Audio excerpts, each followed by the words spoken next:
Hello everyone ਹੁਣ ਅਸੀਂ ਕਰ ਰਹੇ ਹਾਂ ਬੀਐਡ ਫਸਟ ਈਅਰ ਦਾ ਜੋ ਸਾਡਾ ਟੀਚਿੰਗ ਸਬਜੈਕਟ ਹੈ ਟੀਚਿੰਗ ਆਫ ਪੰਜਾਬੀ ਜਿਹਦੇ ਵਿੱਚ ਅਸੀਂ ਆਪਣੇ ਤੀਸਰੀ ਯੂਨਿਟ ਸਟਾਰਟ ਕੀਤੀ ਹੋਈ ਹੈ ਤੇ ਆਪਣੇ ਜਿਹੜੇ ਵਿਆਪਕ ਪਾਠ ਯੋਜਨਾ ਦੇ ਰਿਗਾਰਡਿੰਗ ਟੌਪਿਕਸ ਨੇ ਉਹ ਸਟਾਰਟ ਕੀਤੇ ਹੋਏ ਨੇ। ਜਿਵੇਂ ਆਪਾਂ ਨੂੰ ਪਤਾ ਹੀ ਹੈ ਕਿ ਪਿਛਲੇ ਟੌਪਿਕ ਵਿੱਚ ਅਸੀਂ ਇੱਕ ਲੈਸਨ ਪਲਾਨ ਸੀ ਜਿਹੜਾ ਉਹ ਵਿਆਕਰਣ ਦਾ ਇੱਕ ਲੈਸਨ ਪਲਾਨ ਬਣਾਇਆ ਸੀਗਾ। ਉਹਦੇ ਬਾਰੇ ਆਪਾਂ ਵਿਚਾਰ ਕੀਤੀ ਸੀਗੀ ਕਿ ਅਗਰ ਅਸੀਂ ਵਿਆਕਰਣ ਲਈ ਇੱਕ ਪਾਠ ਯੋਜਨਾ ਬਣਾਉਣੀ ਹਾਂ ਤਾਂ ਕਿਸ ਤਰੀਕੇ ਨਾਲ ਬਣਾ ਸਕਦੇ ਹਾਂ, ਕਿਉਂਕਿ ਜਿੰਨਾ ਚਿਰ ਅਸੀਂ ਕਿਸੇ ਕੰਮ ਦੀ ਯੋਜਨਾ ਨਹੀਂ ਬਣਾਉਂਦੇ ਤਾਂ ਉਹ ਕੰਮ ਸਹੀ ਟਾਈਮ ਤੇ ਔਰ ਸਹੀ ਤਰੀਕੇ ਨਾਲ ਪੂਰਾ ਨਹੀਂ ਕਰ ਸਕਦੇ।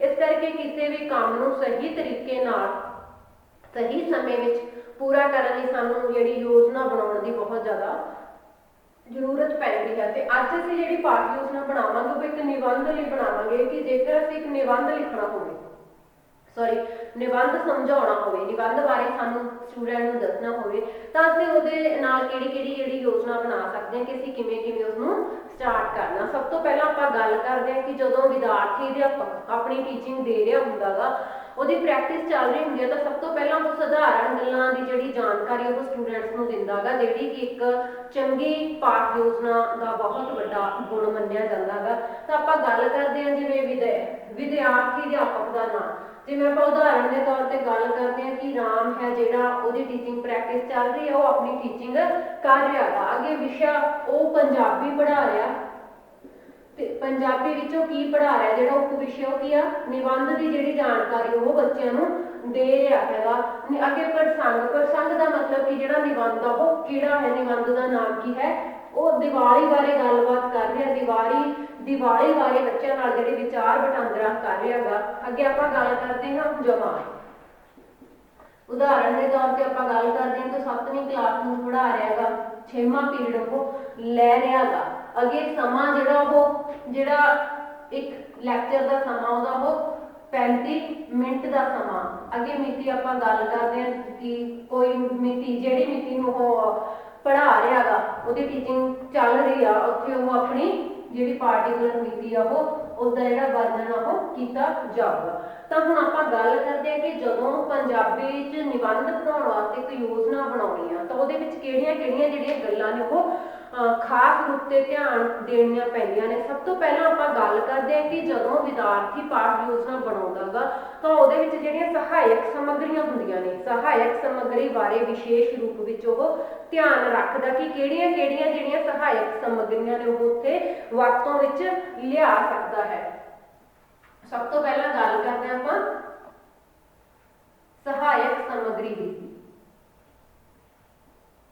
ਸਹਾਇਕ ਸਮੱਗਰੀ ਕਿ ਕਿਹੜੀ ਜਿਹੜੀ ਸਹਾਇਕ ਸਮੱਗਰੀ ਆ ਉਹ ਬੱਚਿਆਂ ਨੂੰ ਪੜ੍ਹਾਉਂਦੇ ਸਮੇਂ ਉਹ ਯੂਜ਼ ਕਰੂਗਾ। ਸਹਾਇਕ ਸਮੱਗਰੀ ਤੋਂ ਕੀ ਮਤਲਬ ਹੁੰਦਾ ਗਾ ਸਾਡਾ, ਸਹਾਇਕ ਸਮੱਗਰੀ ਤੋਂ ਸਾਡਾ ਮਤਲਬ ਹੁੰਦਾ ਗਾ ਜਿਹੜੀਆਂ ਚੀਜ਼ਾਂ ਦੀ ਵਰਤੋਂ ਆਪਾਂ ਪੜ੍ਹਾਉਂਦੇ ਸਮੇਂ ਕਰਦੇ ਆ। ਤਾਂ ਸਭ ਤੋਂ ਪਹਿਲਾਂ ਜੇ ਆਪਾਂ ਗੱਲ ਕਰੀਏ ਇੱਕ ਸਧਾਰਨ ਜਮਾਤ ਦਾ ਕਮਰਾ, ਕਿ ਸਭ ਤੋਂ ਪਹਿਲਾਂ ਇੱਕ ਜਿਹੜੇ ਕਮਰੇ ਦੀ ਜ਼ਰੂਰਤ ਹੈ ਜਿੱਥੇ ਉਹ ਕਲਾਸ ਲਗਾ ਸਕੇ। ਫਿਰ ਉਸ ਤੋਂ ਜਿਹੜੀ ਜ਼ਰੂਰਤ ਹੈਗੀ ਆ ਉਹ ਬਲੈਕ ਬੋਰਡ ਦੀ, ਤਾਂ ਜੋ ਉਹ ਵਿਦਿਆਰਥੀਆਂ ਨੂੰ ਸਮੇਂ ਸਿਰ ਜੋ ਵੀ ਉਹ ਕੰਮ ਕਰਵਾ ਰਿਹਾ ਅਧਿਆਪਕ ਉਹ ਬਲੈਕ ਬੋਰਡ ਤੇ ਲਿਖ ਕੇ ਨਾਲ ਦੀ ਨਾਲ ਕਰਵਾ ਸਕੇ। ਫਿਰ ਬਲੈਕ ਬੋਰਡ ਉੱਤੇ ਲਿਖਣ ਵਾਸਤੇ ਚਾਕ ਦੀ ਜ਼ਰੂਰਤ ਪੈਂਦੀ ਆ, ਬਲੈਕ ਬੋਰਡ ਨੂੰ ਸਾਫ਼ ਕਰਨ ਵਾਸਤੇ ਝਾੜਨ ਦੀ ਤੇ ਸੰਕੇਤਕ ਦੀ ਜ਼ਰੂਰਤ। ਵਿਦਿਆਰਥੀਆਂ ਨੂੰ ਹਰ ਇੱਕ ਚੀਜ਼ ਨੂੰ ਅਲੱਗ ਦੱਸਣ ਲਈ ਸੰਕੇਤਕ ਦੀ ਜ਼ਰੂਰਤ ਪੈਂਦੀ ਹੈ ਕਿ ਉਹ ਬੱਚਿਆਂ ਨੂੰ ਚੀਜ਼ਾਂ ਨੇ ਜਿਹੜੀਆਂ ਉਹ ਇੱਕ ਚੀਜ਼ ਨੂੰ ਦੀ ਜਾਣਕਾਰੀ ਉਹਨੂੰ ਪ੍ਰੋਵਾਈਡ ਕਰ ਸਕਦੇ, ਇਕੱਲੇ ਅੱਖਰ ਨੂੰ ਉਹ ਸ਼ਬਦ ਨੂੰ ਦੱਸ ਸਕੇ ਅੱਡ ਕਰਕੇ। ਫਿਰ ਅੱਗੇ ਆਪਾਂ ਗੱਲ ਕਰਦੇ ਹਾਂ ਕਿ ਜਿਵੇਂ ਆਪਾਂ ਹੁਣ ਦੀਵਾਲੀ ਦਾ ਵਿਸ਼ਾ ਆਪਾਂ ਪੜ੍ਹਾ ਰਹੇ ਹਾਂ ਤਾਂ ਦੀਵਾਲੀ ਦੇ ਵਿਸ਼ੇ ਦੇ ਸੰਬੰਧਿਤ ਕੀ ਦੀਵਾਲੀ ਨਾਲ ਸੰਬੰਧਿਤ ਕਿਹੜੇ ਹੋ ਸਕਦੇ ਨੇ, ਜਿਹੜੇ ਚਾਰਟ ਹੈ ਜਾਂ ਪਿਕਚਰ ਹੈਗਾ, ਜਿਹੜੀਆਂ ਦੀਵਾਲੀ ਨਾਲ ਸੰਬੰਧਿਤ ਚਾਰਟ ਨੇ ਜਾਂ ਫਿਰ ਆਪਾਂ ਇਹਨੂੰ ਫਲੈਸ਼ ਕਾਰਡ ਕਹਿ ਸਕਦੇ ਹਾਂ ਕਿ ਜਿਹੜੇ ਇਹਦੇ ਨਾਲ ਸੰਬੰਧਿਤ ਫਲੈਸ਼ ਕਾਰਡ ਨੇ, ਤਸਵੀਰਾਂ ਨੇ,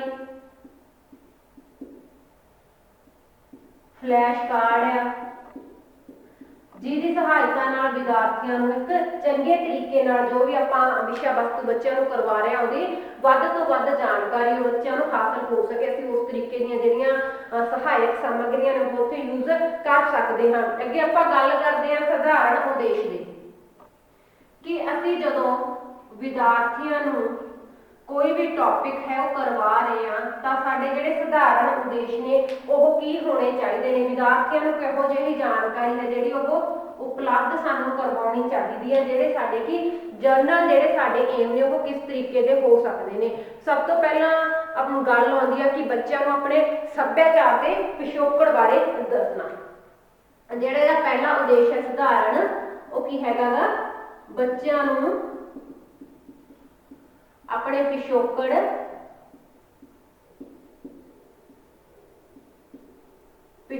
ते सभ्याचार बारे दसना। सभ्याचार बारे दसना कि साडे जिहड़े त्योहार ने वो काहदे लई मनाए जांदे ने जां फिर उन्हां दे मनाउण दे पिछे की कारण आ, वो कदों वो जिहड़ी उन्हां दी जिहड़ी शुरुआत सी ਉਹ कोई की ਇਹਦੇ ਪਿੱਛੇ ਜਿਹੜਾ ਇਤਿਹਾਸਿਕ ਕਾਰਨ ਹੈ। ਅੱਗੇ ਆਪਾਂ ਗੱਲ ਕਰਦੇ ਹਾਂ ਬੱਚਿਆਂ ਦੀ ਤਰਕ ਸ਼ਕਤੀ, ਤਰਕ ਤੇ ਵਿਚਾਰ ਸ਼ਕਤੀ ਨੂੰ ਵਿਕਸਿਤ ਕਰਨਾ।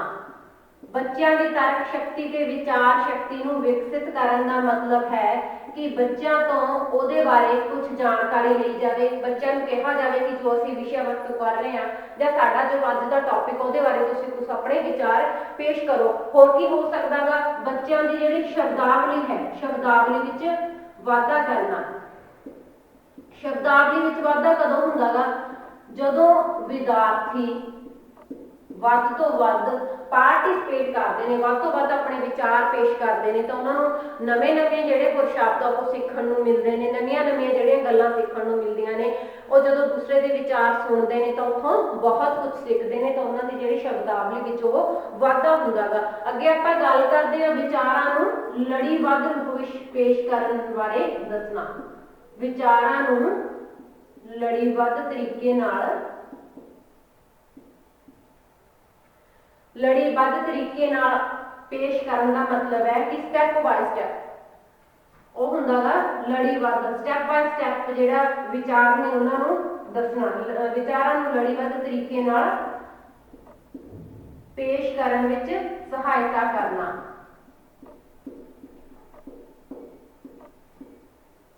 ਕਿਉਂਕਿ ਸਾਡੇ ਜਿਹੜੇ ਵਿਚਾਰ ਹੈ ਉਹਨਾਂ ਦੀ ਤਾਂ ਹੀ ਅਹਿਮੀਅਤ ਹੈ ਜੇ ਅਸੀਂ ਉਹਨਾਂ ਨੂੰ ਲੜੀਬੱਧ ਤਰੀਕੇ ਨਾਲ ਕਰਵਾਵਾਂਗੇ। ਹੁਣ ਇੱਥੇ ਦੀਵਾਲੀ ਦੀ ਗੱਲ ਕਰਦੇ ਆ, ਦੀਵਾਲੀ ਤੋਂ ਸਭ ਤੋਂ ਪਹਿਲਾਂ ਆਪਾਂ ਇਹਦੇ ਪਿਛੋਕੜ ਬਾਰੇ ਜਾਣਕਾਰੀ ਦੇਵਾਂਗੇ ਕਿ ਦੀਵਾਲੀ ਕਿਉਂ ਮਨਾਈ ਜਾਂਦੀ ਹੈ, ਕਿਹੜੀ ਖੁਸ਼ੀ ਵਿੱਚ ਮਨਾਈ ਜਾਂਦੀ ਆ। ਉਸ ਤੋਂ ਬਾਅਦ ਦੱਸਾਂਗੇ ਕਿ ਸਾਰੇ ਮਿਲ ਜੁਲ ਕੇ ਮਨਾਉਂਦੇ ਨੇ, ਲੋਕ ਘਰਾਂ ਦੀਆਂ ਸਫਾਈਆਂ ਕਰਦੇ ਨੇ ਤਾਂ ਨਵੇਂ ਕੱਪੜੇ ਪਾਉਂਦੇ ਨੇ, ਇੱਕ ਦੂਸਰੇ ਨੂੰ ਮਿਠਾਈਆਂ ਦਿੰਦੇ ਆ ਤੇ ਫਿਰ ਰਾਤ ਨੂੰ ਜਿਹੜੇ ਦੀਵੇ ਜਗਾਏ ਜਾਂਦੇ ਨੇ। ਹੁਣ ਇਹ ਲੜੀਬੱਧ ਤਰੀਕੇ ਨਾਲ ਦੱਸਣਾ, ਆਪਾਂ ਇਹ ਨਹੀਂ ਕਹਿ ਸਕਦੇ ਸਟਾਰਟਿੰਗ ਵਿੱਚ ਕਿ ਦੀਵਾਲੀ ਦੀਵਿਆਂ ਦਾ ਤਿਉਹਾਰ ਆ, ਰਾਤ ਨੂੰ ਦੀਵੇ ਜਲਾਏ ਜਾਂਦੇ ਨੇ ਔਰ ਲਾਸਟ ਤੇ ਦੱਸਿਆ ਜਾਵੇ ਕਿ ਕਿਹੜੀ ਖੁਸ਼ੀ ਵਿੱਚ ਮਨਾਇਆ ਜਾਂਦਾ, ਕਿਹੜੇ ਮਹੀਨੇ ਵਿੱਚ ਮਨਾਇਆ ਜਾਂਦਾ। ਤੇ ਜਿਹੜਾ ਆਪਾਂ ਸਟਾਰਟਿੰਗ ਇਹ ਕਰਦੇ ਕਿ ਜਿਹੜਾ ਦੀਵਾਲੀ ਉਹ ਖੁਸ਼ੀਆਂ ਦਾ ਤਿਉਹਾਰ ਹੈ, ਕਿਹੜੇ ਮਹੀਨੇ ਵਿੱਚ ਆਉਂਦਾ ਗਾ, ਕਿਹੜੀ ਜਿਹੜੀ ਖੁਸ਼ੀ ਵਿੱਚ ਮਨਾਇਆ ਜਾਂਦਾ ਹੈ, ਕੀ ਕਰਦੇ ਆਪਾਂ। ਤਾਂ ਇਹ ਸਾਰੀਆਂ ਚੀਜ਼ਾਂ ਜਿਹੜੀਆਂ ਇੱਕ ਲੜੀਬੱਧ ਤਰੀਕੇ ਨਾਲ ਜਿਹੜੀਆਂ ਪੇਸ਼ ਕੀਤੀਆਂ ਜਾਣੀਆਂ ਬਹੁਤ ਜ਼ਰੂਰੀ ਹੈ।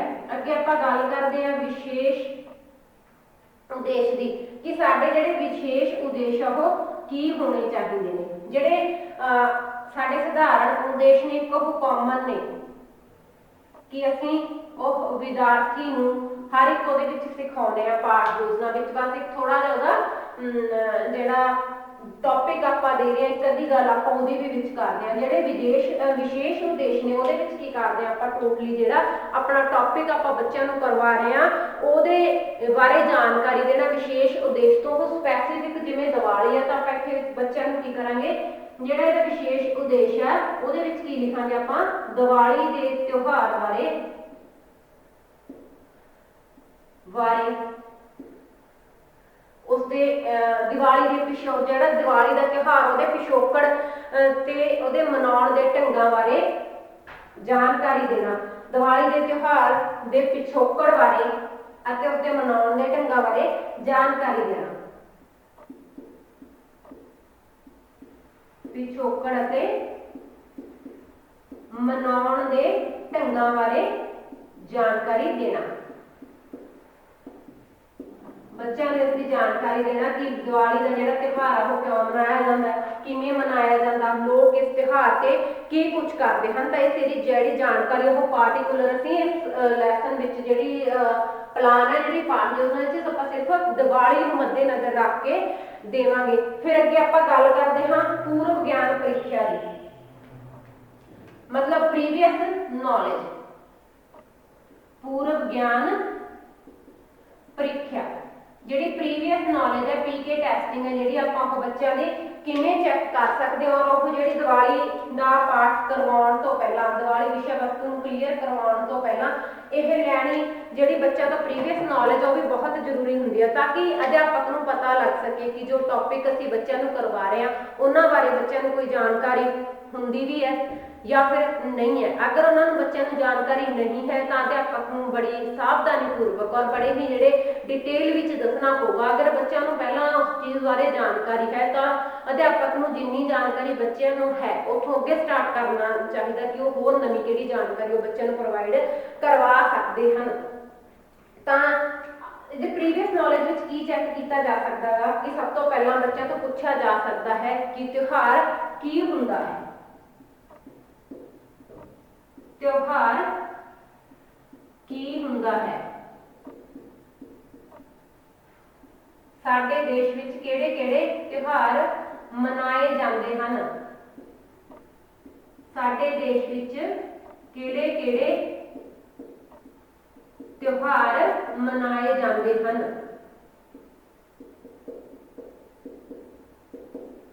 ਇਹ ਜਿਹੜੀ ਪ੍ਰੀਵੀਅਸ ਨੌਲੇਜ ਹੈ ਚੈੱਕ ਕਰ ਸਕਦਾ ਅਧਿਆਪਕ ਕਿ ਬੱਚਿਆਂ ਨੂੰ ਤਿਉਹਾਰਾਂ ਬਾਰੇ ਕੁਝ ਪਤਾ ਵੀ ਹੈ ਜਾਂ ਨਹੀਂ, ਔਰ ਸਾਡੇ ਤਿਉਹਾਰਾਂ ਜਿਹੜੇ ਸਾਡੇ ਦੇਸ਼ ਵਿੱਚ ਤਿਉਹਾਰ ਮਨਾਏ ਜਾਂਦੇ ਨੇ ਉਹਨਾਂ ਦੇ ਪਿਛੇਕੜ ਬਾਰੇ ਜਾਂ ਮਨਾਉਣ ਦੇ ਢੰਗਾਂ ਬਾਰੇ ਬੱਚਿਆਂ ਨੂੰ ਕਿੰਨੀ ਕੁ ਜਿਹੜੀ ਨੌਲੇਜ ਆਲਰੇਡੀ ਹੈਗੀ ਆ। ਤੇ ਫਿਰ ਇਹ ਪੁੱਛ ਸਕਦੇ ਹੈ ਦੁਸਹਿਰੇ ਤੋਂ ਪਿੱਛੋਂ ਕਿਹੜਾ ਤਿਉਹਾਰ ਆਉਂਦਾ ਹੈ, ਜਾਂ ਫਿਰ ਜਿਵੇਂ ਕਿ ਦੀਵਾਲੀ ਕਿਉਂ ਮਨਾਈ ਜਾਂਦੀ ਹੈ,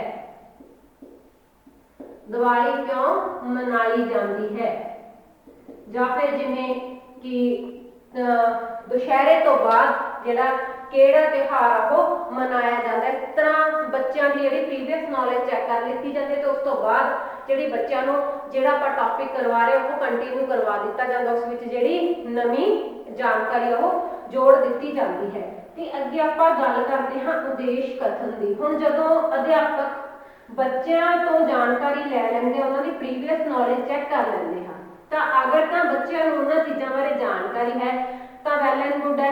ਅਧਿਆਪਕ ਆਪਣੀ ਜਿਹੜੀ ਅੱਗੇ ਦੀ ਨਵੀਂ ਜਾਣਕਾਰੀ ਉਹ ਬੱਚਿਆਂ ਨੂੰ ਦੇਣੀ ਸਟਾਰਟ ਕਰ ਦਿੰਦੇ ਨੇ। ਅਗਰ ਬੱਚਿਆਂ ਨੂੰ ਉਸ ਚੀਜ਼ ਦੀ ਕੋਈ ਨੌਲੇਜ ਨਹੀਂ ਹੈ ਤਾਂ ਕੀ ਹੁੰਦਾਗਾ, ਅਧਿਆਪਕ ਨੂੰ ਫਿਰ ਜਿਹੜੀ ਜਾਣਕਾਰੀ ਉਹਦੀ ਪਿਛੋਕੜ ਬਾਰੇ ਤਿਉਹਾਰ ਦੇ ਬਾਰੇ ਉਹ ਸਾਰੀ ਦੱਸਣੀ ਪੈਂਦੀ ਹੈ, ਇੱਕ ਨਵੇਂ ਸਿਰੇ ਤੋਂ ਜਿਹੜੀ ਉਹ ਸਟਾਰਟਿੰਗ ਕਰਨੀ ਪੈਂਦੀ ਹੈ। ਹੁਣ ਆਪਾਂ ਉਦੇਸ਼ ਕਥਨ ਦੀ ਗੱਲ ਕਰਦੇ ਹਾਂ ਕਿ ਜਿਹੜਾ ਕਥਨ ਹੈ ਉਹ ਅੱਗੇ ਅਧਿਆਪਕ ਕਿਵੇਂ ਸਟਾਰਟ ਕਰਦੇ ਹੈਗੇ ਆ।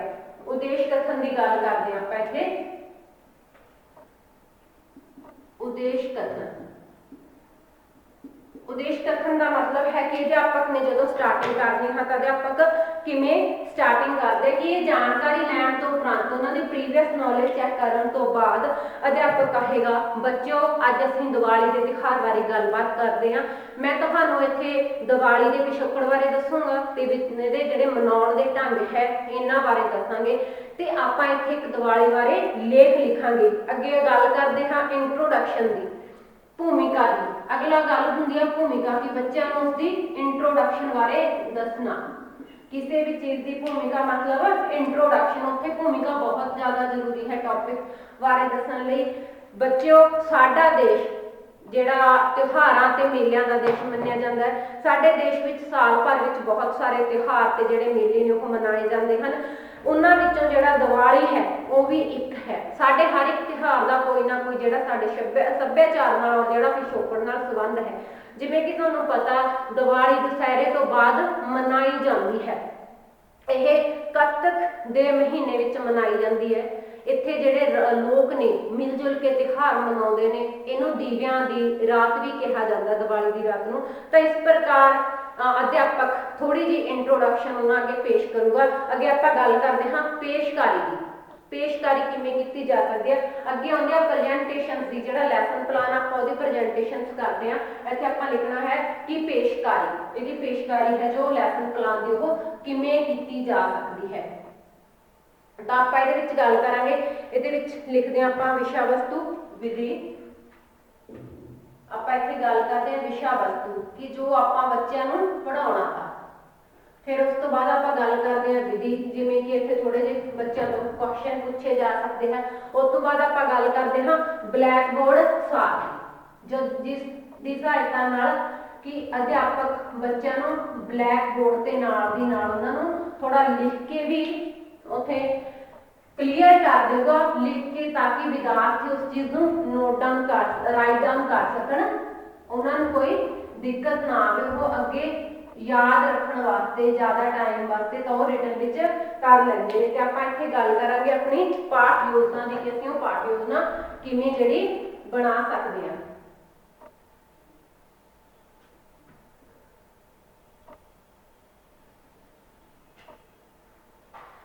चलो आपां स्टार्ट करते हैं पाठ योजना। जिवें आपां नूं पता कि आपां जिहड़ा निबंध आ ओह करना गा, तां इत्थे जिहड़ा विशा वस्तु ओह की दित्ता होया गा, विशा वस्तु जिहड़ा उत्थे लिखिया होया गा दिवाली दा पिछोकड़,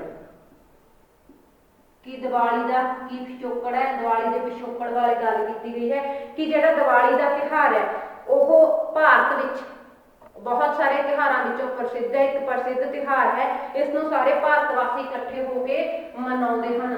इत्थे आपां विशा वस्तु लिखिया होया गा दिवाली भारत दा एक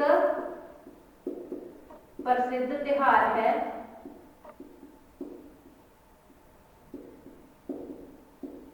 जिसनूं सारे लोग इकट्ठे होके मनाउंदे हन।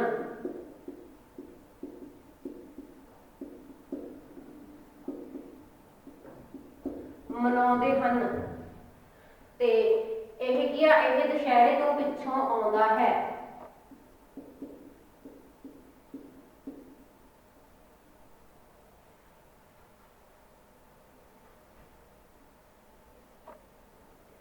ये त्योहार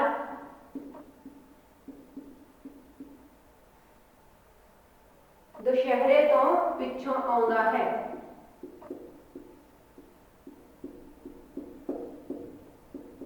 बाद विच आउंदा है जां पिछों आउंदा है। तो इस प्रकार इत्थे बहुत सारिया जिहड़ियां गल्लां ने वो दीपावली बारे लिखिया होणगियां, जिवें कि दिवाली का अर्थ है दीवियां वाली रात, इहनूं आपां दिवाली का अर्थ लिखदे हां।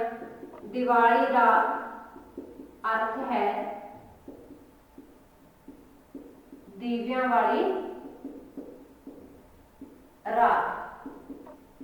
तो अगे की पूरी डिटेल विच इहदी जानकारी दित्ती होगी कि इत्थे लोग घरां दीयां सफाइयां करदे ने, नवे कपड़े पाउंदे ने, रात के समय जिहड़े मिठाइयां वंडियां जांदियां ने, दीवे लगाए जांदे ने, लोग इस दिन पटाखे चलाउंदे ने, आतिशबाजियां चलाउंदे ने। तो बहुत सारी जिहड़ी डिटेल इत्थे दित्ती रहूगी। ते ਆਪਾਂ ਅੱਗੇ ਗੱਲ ਕਰਦੇ ਹਾਂ कि विधि, तो बच्चों तो आप किस विधि राही जिहड़ी जानकारी ਉਹ ਇਹਨਾਂ ਦੇ ਸਕਦੇ ਹਾਂ, ਉਹਨਾਂ ਦੀ ਜਿਹੜੀ ਆਪਾਂ ਪ੍ਰੀਵੀਅਸ ਨੌਲੇਜ ਦੀ ਗੱਲ ਕੀਤੀ ਸੀਗੀ ਉਹਦਾ ਪੂਰਵ ਗਿਆਨ ਪ੍ਰੀਖਣ ਕਰਕੇ। ਤਾਂ ਇਹਦੇ ਵਿੱਚ ਆਪਾਂ ਗੱਲ ਕਰ ਸਕਦੇ ਹਾਂ ਕਿ ਭਾਰਤ ਦਾ ਇੱਕ ਕੁਐਸਚਨ ਪਹਿਲਾਂ ਪੁੱਛ ਸਕਦੇ ਹਾਂ ਕਿ ਭਾਰਤ ਦਾ ਸਭ ਤੋਂ ਪ੍ਰਸਿੱਧ ਤਿਉਹਾਰ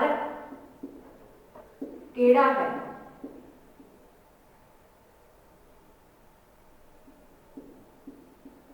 ਜਾਂ ਫਿਰ ਭਾਰਤ ਦਾ ਸਭ ਤੋਂ ਹਰਮਨ ਪਿਆਰਾ ਜਿਹੜਾ ਤਿਉਹਾਰ ਹੈ ਉਹ ਕਿਹੜਾ ਹੈ। ਇੱਥੇ ਜਿਹੜਾ ਅਧਿਆਪਕ ਹੈ ਉਹ ਜਿਹੜਾ ਚਾਰਟ ਵਗੈਰਾ ਉਹ ਲਗਾ ਕੇ ਬੱਚਿਆਂ ਨੂੰ ਦੱਸ ਸਕਦਾ ਹੈ। ਇੱਥੇ ਜਿਹੜੇ ਅਧਿਆਪਕ ਦੀਵਾਲੀ ਦੇ ਰਿਗਾਰਡਿੰਗ ਜਿਹੜੇ ਫਲੈਸ਼ ਕਾਰਡ ਨੇ ਜਾਂ ਫੋਟੋਆਂ ਦੀ ਵਰਤੋਂ ਕਰ ਸਕਦਾ ਹੈ। ਇੱਥੇ ਕੀ ਆ,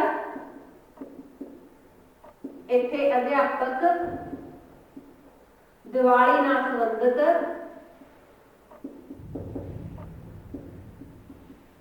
संबंधित चार्ट की वरतों कर सकता है।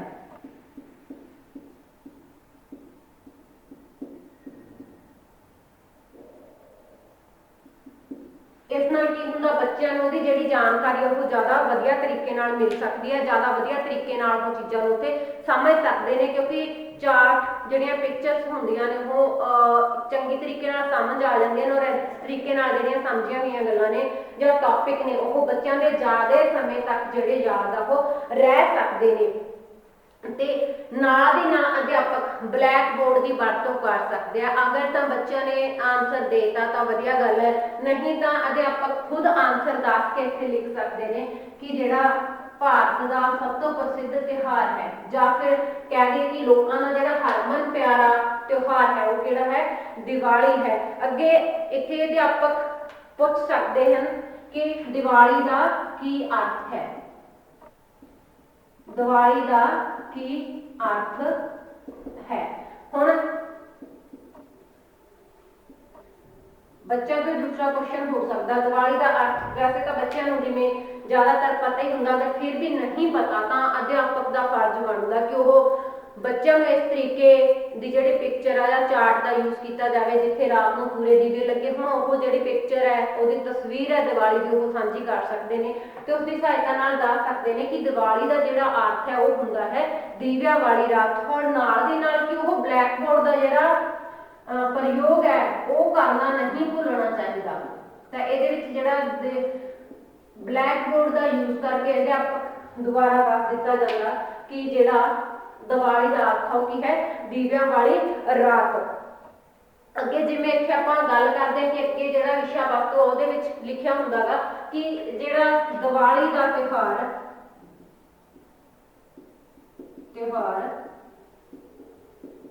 ਦੁਸ਼ਹਿਰੇ ਤੋਂ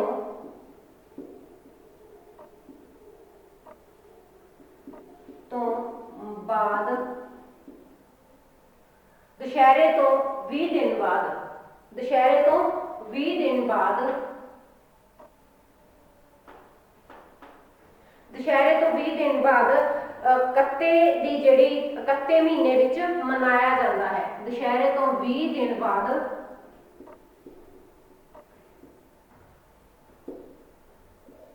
ਕੱਤਕ ਦੇ ਮਹੀਨੇ ਵਿੱਚ ਮਨਾਇਆ ਜਾਂਦਾ ਹੈ।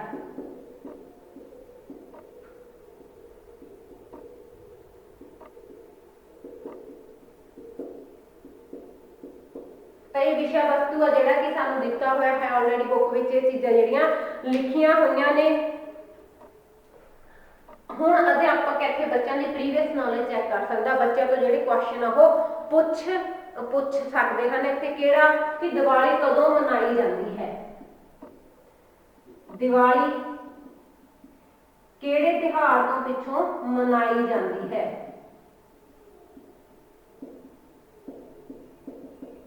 ਕਿਹੜੇ ਤਿਉਹਾਰ ਤੋਂ ਪਿੱਛੋਂ ਮਨਾਈ ਜਾਂਦੀ ਹੈ।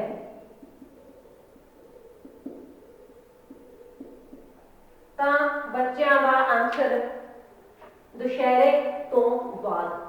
ਅਗਰ ਬੱਚਿਆਂ ਨੂੰ ਪਤਾ ਹੈ ਤਾਂ ਠੀਕ ਹੈ, ਨਹੀਂ ਤਾਂ ਫਿਰ ਅਧਿਆਪਕ ਦੁਆਰਾ ਇਸ ਦਾ ਜਿਹੜਾ ਆਨਸਰ ਉਹ ਦਿੱਤਾ ਜਾ ਸਕਦਾ ਹੈ। ਤਾਂ ਅਧਿਆਪਕ ਦੁਆਰਾ ਜਿਹੜਾ ਆਨਸਰ ਦਿੱਤਾ ਜਾ ਸਕਦਾ ਹੈ ਉਹ ਨਾਲ ਦੀ ਨਾਲ ਬਲੈਕ ਬੋਰਡ ਤੇ ਵੀ ਲਿਖਣ ਦੀ ਜਿਹੜੀ ਕੋਸ਼ਿਸ਼ ਕੀਤੀ ਜਾਣੀ ਚਾਹੀਦੀ ਹੈ। ਦੁਸ਼ਹਿਰੇ ਤੋਂ ਬਾਅਦ ਵਿੱਚ ਤਾਂ ਇੱਥੇ ਦੁਸ਼ਹਿਰੇ ਤੋਂ ਬਾਅਦ ਜਿਹੜਾ ਇਹਦਾ ਆਨਸਰ ਉਹ ਨਾਲ ਦੇ ਨਾਲ ਕੀ ਹੈ ਬਲੈਕ ਬੋਰਡ ਤੇ ਲਿਖਿਆ ਜਾ ਸਕਦਾ ਹੈ। ਇਹ ਲਿਖਣਾ ਬਹੁਤ ਜ਼ਰੂਰੀ ਹੈ ਤਾਂ ਕਿ ਜਿਹੜੇ ਵਿਦਿਆਰਥੀਆਂ ਨੂੰ ਉਹਦੀ ਸਮਝ ਉਹ ਚੰਗੀ ਤਰੀਕੇ ਨਾਲ ਆ ਸਕਦੀ ਹੈ। ਇੱਥੇ ਇੱਕ ਹੋਰ ਕੁਐਸਚਨ ਵੀ ਜਿਹੜਾ ਉੱਥੇ ਕੀਤਾ ਜਾ ਸਕਦਾ ਹੈ ਕਿ ਦੀਵਾਲੀ ਕਿਹੜੇ ਮਹੀਨੇ ਵਿੱਚ ਮਨਾਈ ਜਾਂਦੀ ਹੈ, ਦੀਵਾਲੀ ਕਿਹੜੇ ਮਹੀਨੇ ਵਿੱਚ ਮਨਾਈ ਜਾਂਦੀ ਹੈ।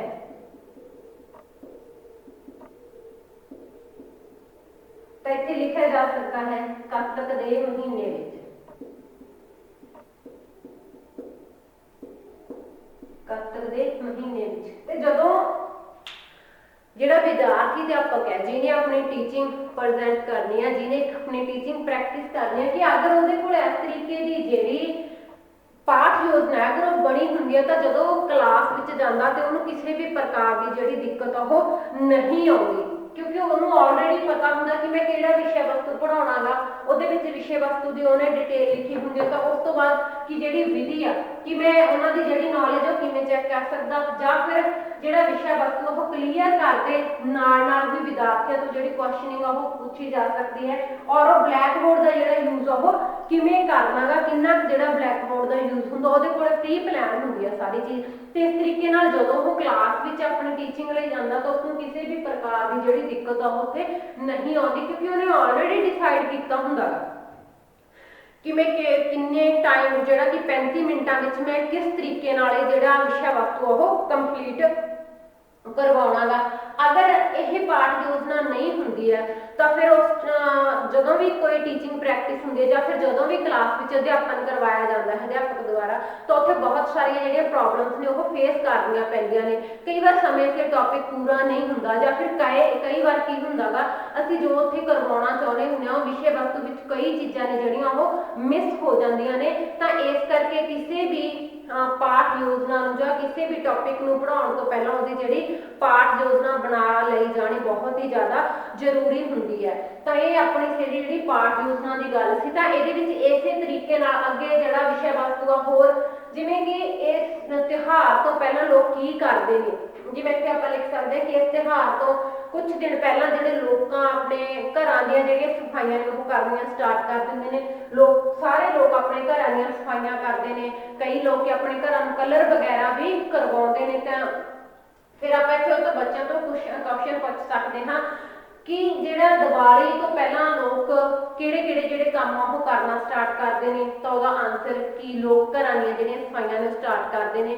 ਤਾਂ ਫਿਰ ਇੱਥੇ ਵਿਸ਼ਾ ਵਸਤੂ ਹੋਰ ਵੀ ਹੋ ਸਕਦਾ ਹੈ ਕਿ ਜਿਵੇਂ ਕਿ ਲੋਕ ਉਸ ਦਿਨ ਨਵੇਂ ਜਿਹੜੇ ਕੱਪੜੇ ਪਾਉਂਦੇ ਨੇ, ਔਰ ਜਿਹੜੇ ਬਹੁਤ ਸਾਰੇ ਜਿਹੜੇ ਪਕਵਾਨ ਨੇ ਘਰਾਂ ਵਿੱਚ ਬਣਾਏ ਜਾਂਦੇ ਨੇ, ਔਰ ਸ਼ਾਮ ਨੂੰ ਜਿਹੜੇ ਲੋਕ ਰਲ ਮਿਲ ਕੇ ਦੀਵਾਲੀ ਮਨਾਉਂਦੇ ਨੇ। ਰਾਤ ਨੂੰ ਦੀਵੇ ਜਗਾਏ ਜਾਂਦੇ ਨੇ, ਬਹੁਤ ਸਾਰੇ ਪਟਾਕੇ ਔਰ ਜਿਹੜੀਆਂ ਆਤਿਸ਼ਬਾਜ਼ੀਆਂ ਉਹ ਚਲਾਈਆਂ ਜਾਂਦੀਆਂ ਨੇ। ਤੇ ਕਈ ਲੋਕ ਜਿਵੇਂ ਵਿਸ਼ੇ ਵਸਤੂ ਚ ਅੱਗੇ ਕਈ ਲੋਕ ਇਸ ਦਿਨ ਸ਼ਰਾਬ ਪੀਂਦੇ ਨੇ, ਜੂਆ ਖੇਡਦੇ ਨੇ, ਜਿਹੜੀ ਇੱਕ ਬਹੁਤ ਬੁਰੀ ਆਦਤ ਹੈ। ਤੇ ਇਸ ਪ੍ਰਕਾਰ ਪੂਰੀ ਜਿਹੜੀ ਡਿਟੇਲ ਹੈ ਵਿਸ਼ੇ ਵਸਤੂ ਚ ਆਪਾਂ ਉਹ ਕਰਨੀ ਹੈ ਕਿ ਮੇਰੀ ਕਿਹੜੀ ਡਿਟੇਲ ਕਰਵਾਉਣੀ ਆ, ਉਸ ਤੋਂ ਬਾਅਦ ਕਿ ਕਿਹੜੀ ਮੈਂ ਵਿਧੀ ਕੁਐਸਚਨ ਕਿਵੇਂ ਪੁੱਛਣਾ, ਬਲੈਕ ਬੋਰਡ ਦਾ ਜਿਹੜਾ ਯੂਜ਼ ਕਿਵੇਂ ਕਰਨਾ। ਉਸ ਤੋਂ ਬਾਅਦ ਜਿਹੜਾ ਲੈਸਨ ਪਲਾਨ ਹੈ ਇਹ ਸਾਡੀ, ਉਸ ਤੋਂ ਬਾਅਦ ਇਹਦੇ ਵਿੱਚ ਜਿਹੜਾ ਹੋਮਵਰਕ ਦਾ ਕੰਮ ਹੈ ਉਹ ਵੀ ਬਹੁਤ ਜ਼ਿਆਦਾ ਜ਼ਰੂਰੀ ਹੈ। ਉਸ ਤੋਂ ਬਾਅਦ ਬੱਚਿਆਂ ਦੀ ਦੁਹਰਾਈ ਲਈ ਬੱਚਿਆਂ ਨੂੰ ਕੁਝ ਜਿਹੜਾ ਕੰਮ ਹੈ ਉਹ ਦਿੱਤਾ ਜਾ ਸਕਦਾ ਹੈਗਾ। ਇਹ ਹਰ ਇੱਕ ਲੈਸਨ ਪਲਾਨ, ਜਿਵੇਂ ਆਪਾਂ ਪਹਿਲਾਂ ਲੈਸਨ ਪਲਾਨ ਕੀਤਾ ਸੀਗਾ ਵਿਆਕਰਣ ਦਾ, ਤਾਂ ਵਿਆਕਰਣ ਦੇ ਵਿੱਚ ਵੀ ਉਹਨੂੰ ਬੱਚਿਆਂ ਨੂੰ ਵਿਆਕਰਣ ਦੇ ਜਿਹੜੇ ਕੁਐਸਚਨ ਨੇ ਉਹ ਦਿੱਤੇ ਜਾ ਸਕਦੇ ਨੇ ਦੁਹਰਾਈ ਲਈ। ਤਾਂ ਇੱਥੇ ਆਪਾਂ ਦੁਹਰਾਈ ਕਰਨ ਲਈ ਬੱਚਿਆਂ ਨੂੰ ਕੁਝ ਕੁਐਸਚਨ ਦੱਸ ਦਿੰਦੇ ਹਾਂ ਕਿ ਜੋ ਅਸੀਂ ਅੱਜ ਦਾ ਵਿਸ਼ਾ ਵਸਤੂ ਕੀਤਾਗਾ, ਜੋ ਟੌਪਿਕ ਕੀਤਾਗਾ। ਜਿਵੇਂ ਆਪਾਂ ਗੱਲ ਕੀਤੀ ਨਿਬੰਧ ਵਿੱਚ ਦੀਵਾਲੀ ਦੀ, ਕਿ ਦੀਵਾਲੀ ਦਾ ਨਿਬੰਧ ਆਪਾਂ ਕੀਤਾ, ਤਾਂ ਦੁਹਰਾਈ ਵਾਸਤੇ ਅਸੀਂ ਉਹਨੂੰ ਕੁਝ ਕੀ ਆ ਕੁਐਸਚਨ ਦੱਸ ਦਿੰਦੇ ਹਾਂ ਬੱਚਿਆਂ ਨੂੰ। ਅੱਗੇ ਉਹਨਾਂ ਦੀ ਦੁਹਰਾਈ ਦੀ ਵਾਰੀ ਆਉਂਦੀ ਹੈ। ਦੁਹਰਾਈ ਵਿੱਚ ਬਹੁਤ ਸਾਰੇ ਜਿਹੜੇ ਕੁਐਸਚਨ ਨੇ, ਇੱਥੇ ਨਾ ਪ੍ਰਸ਼ਨ ਨੇ, ਜਿਹੜੇ ਪ੍ਰਸ਼ਨ ਦਿੱਤੇ ਜਾਂਦੇ ਹਨ ਬੱਚਿਆਂ ਨੂੰ, ਪ੍ਰਸ਼ਨ ਦਿੱਤੇ ਜਾਂਦੇ ਹਨ। ਕਿਵੇਂ ਪ੍ਰਸ਼ਨ, ਜਿਵੇਂ ਕਿ ਦੀਵਾਲੀ ਦਾ ਤਿਉਹਾਰ ਸਭ ਤੋਂ ਜਿਹੜਾ ਹਰਮਨ ਪਿਆਰਾ ਤਿਉਹਾਰ ਕਿਉਂ ਹੈ, ਦੀਵਾਲੀ ਨੂੰ ਹਿੰਦੂ ਲੋਕ ਕਿਉਂ ਮਨਾਉਂਦੇ ਹਨ, ਔਰ ਸਿੱਖਾਂ ਵਿੱਚ ਜਿਹੜਾ ਇਸਦਾ ਕੀ ਇਤਿਹਾਸ ਹੈ, ਔਰ ਜਿਹੜੇ ਸਿੱਖ ਦੇ ਕਿਹੜੇ ਗੁਰੂ ਸਨ ਜੋ ਉਸ ਦਿਨ ਗਵਾਲੀਅਰ ਦੇ ਕਿਲੇ ਤੋਂ ਰਿਹਾ ਹੋਏ ਸਨ। ਤੇ ਉਸ ਤੋਂ ਬਾਅਦ ਉਹਨਾਂ ਨੂੰ ਘਰ ਦਾ ਕੰਮ ਦਿੱਤਾ ਜਾ ਸਕਦਾ ਹੈ। ਘਰ ਦੇ ਕੰਮ ਵਿੱਚ ਕੀ ਆ, ਬੱਚੇ ਨੂੰ ਬਲੈਕ ਬੋਰਡ ਉੱਤੇ ਜਿਹੜੀ ਰੂਪ ਰੇਖਾ ਲਿਖੀ ਉਹ ਲਿਖਤੀ ਰੂਪ ਵਿੱਚ ਲਿਖ ਕੇ ਲੈ ਕੇ ਆਉਣ ਦਾ ਕੰਮ ਦਿੱਤਾ ਜਾ ਸਕਦਾ ਹੈ ਕਿ ਉਹ ਜਿਹੜਾ ਅੱਜ ਆਪਾਂ ਕੀਤਾ ਗਾ ਕੰਮ ਉਹ ਨਿਬੰਧ ਜਿਹੜਾ ਘਰ ਤੋਂ ਲਿਖ ਕੇ ਆਵੇ। ਤਾਂ ਇਹ ਸੀ ਸਾਡੀ ਪਾਠ ਯੋਜਨਾ ਜਿਹੜੀ ਕਲਾਸ ਵਿੱਚ ਅਧਿਆਪਨ ਕਰਨ ਲਈ ਜਾਣ ਤੋਂ ਪਹਿਲਾਂ ਇੱਕ ਜਿਹੜਾ ਵਿਦਿਆਰਥੀ ਅਧਿਆਪਕ ਆ ਉਹਨੂੰ ਬਣਾਉਣੀ ਬਹੁਤ ਜ਼ਿਆਦਾ ਜ਼ਰੂਰੀ ਆ। ਤਾਂ ਅੱਜ ਦਾ ਜਿਹੜਾ ਆਪਣਾ ਨਿਬੰਧ ਲਈ ਪਾਠ ਯੋਜਨਾ ਦਾ ਟੌਪਿਕ ਸੀ ਇਹ ਇੱਥੇ ਹੀ ਕੰਪਲੀਟ ਹੋ ਰਿਹਾ।